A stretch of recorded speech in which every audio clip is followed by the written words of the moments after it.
You can join us, if you like, Miss Blade, Amaris told her, smiling willingly. I was just telling Mike that it would be nice to have another girl around. Soleil glowered at her. She was about to give an angry retort, but before she could come up with something sufficiently witty enough to cow Amaris, loud footsteps fell down over them. Guys, Amaris turned to face the new arrival, and her expression immediately hardened. It was Taylor. Mike flinched as she stared right at him. You're Mike Rose, right? She said, speaking extremely quickly. You dropped this. She reached out a hand to him. In it was a neatly folded letter. Amaris gave it a glance, clearly suspicious. What is it? She asked sharply. Who is it from? Taylor gave her an odd look, and then her eyes fluttered back to Mike as he reached forward and took the letter from her. Thanks. Taylor nodded, suddenly looking a little troubled as she turned and walked away. Mike watched her go, the letter clenched in his hand.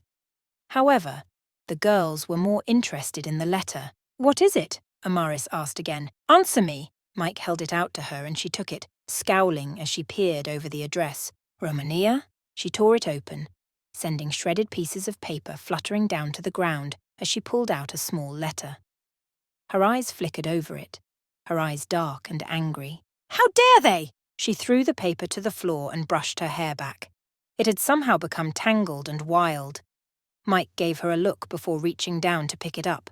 My dearest Amaris, it has been a very long time since any of us have spoken to one another. I have spoken to the others, and none of us can remember the last time we had an amicable conversation together. It is regrettable to me that the woman who made me who I am today is now my enemy. Your victories over us are impressive despite your current status. You have had a stroke of luck discovering new blood that can satiate you satisfactorily, but it will not last. My hand is out to you. You may surrender and join our cause at any time.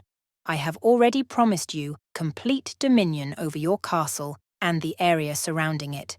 I have gone to great pains to preserve the estate in your absence in hopes that you will someday return to us. I very much recall how much you loved the beach. I dearly hope that someday we can put aside our selfish desires for power and make peace with one another. I also hope that day will be soon. With love, Draculilona, P.S. Hey, sweetie, if you do come back, can you bring your friend Mike? I'm very interested in seeing what he's made of. 3. Mike looked up at Amaris. Dracul, one of the brides of Dracula, Amaris said, her voice grim. The oldest of the three, and the only one who married Dracula when he was still a mortal man. She looked very upset. Mike reached out a hand to touch her arm, but she brushed him off, scowling.